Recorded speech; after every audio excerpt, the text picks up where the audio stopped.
आता बघूया टॉप 9 जिल्ह्यातल्या बातम्या।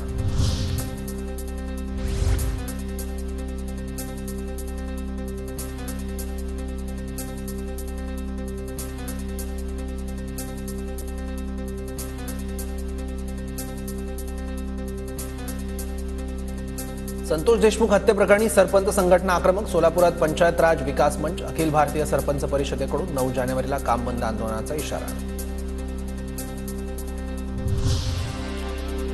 धाराशिवमध्ये तहसीलदार आणि उपविभागीय अधिकाऱ्यांमध्ये वाद। तहसीलमधील अधिकारी कर्मचाऱ्यांचं काम बंद आंदोलन। अधिकार नसताना तहसीलदारांनी जनतेला वेठीस धरल्याचा आरोप। वाशिमच्या मालेगावमधील राजुरा खैरखेडा रस्ता दुरुस्तीचं काम 2 वर्षांनंतर अपूर्ण। रस्त्याचं काम संथ गतीनं सुरू असल्यानं नागरिकांना नाहक त्रास।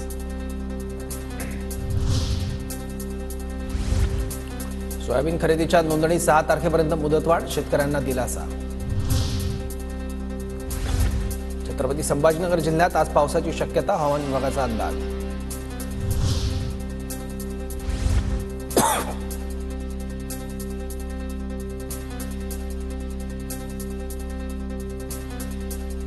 सात 7,000 शेतकऱ्यांना दूध अनुदानाचा लाभ। पशुसंवर्धन विभागाच्या वतीनं योजनेची अंमलबजावणी सुरू।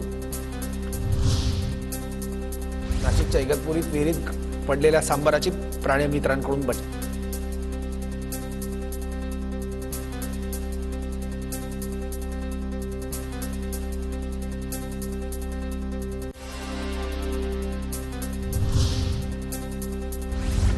मालमत्ता कर आणि पाणीपट्टी वसुलीसाठी छत्रपती संभाजीनगर महापालिका ॲक्शन मोडवर। 1 लाखांपेक्षा अधिक थकीत असणाऱ्या मालमत्ताधारकांना येणार जप्तीची नोटीस।